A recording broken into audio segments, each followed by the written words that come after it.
mga taga-Pasero, nakikita tayo sa September 5. Bubuksan na ang ospital ninyo. Meron tayong pinagawang ospital sa kanila dati. Hindi na buksan. Akalain mo ng mayor mo master niya mo. Okay, bubuksan ko na. Para sa akin. Ulitin ko ha. Ibibigay natin yung credit. July, taas ang kamay. August. Darating na rin at ibabalik na pay ng senior citizen. Sa Pasko, gusto niya ba magkita-kita tayo? Gusto niyo ako makita? Let's go! Thank you po. At siyempre, gusto ko nito siya.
Umalis na po ang ating pinakamamahal na vice. Sign ng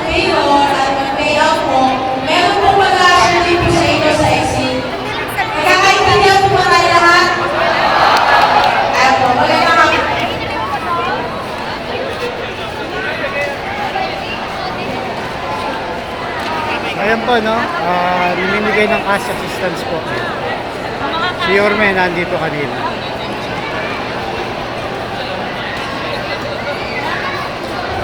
Bali po dito po sa position po natin sa halap to, di ba po dito sa mga nakaupo, nakikinig po, kada po merong mag-pay out at naubos po yung first loan, aabangin po tayo. May love shoutout. Thank you so Okay much po? for watching. And then po, yung mga naghihintay po sa taas, meron Mela din po pasok po tayo dito. Mela shoutout. Para Thank you naman so much po, for watching. i-guide po sila sa designated seat nila sa kanilang mga district. Okay po?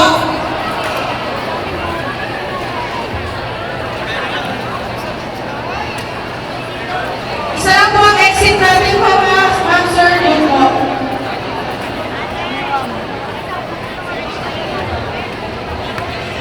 So, okay po. Naintindihan. Ha? Ulitin ko ha. Patay. Tingnan po kayo. Ulitin ko po ha. Uunahin mo natin ang first row. Pamela Villegas, may love shoutout. Thank you so much for watching all the way from Misamis. Natawag na. Tapos na. Ano po? Yung pangalawang row, pupunta po dito sa harap. Magka-adjust po tayong lahat. Naintindihan niyo po? Naintindihan niyo po? Ha? So pagka natapos na yung first row, adjust lang po tayo.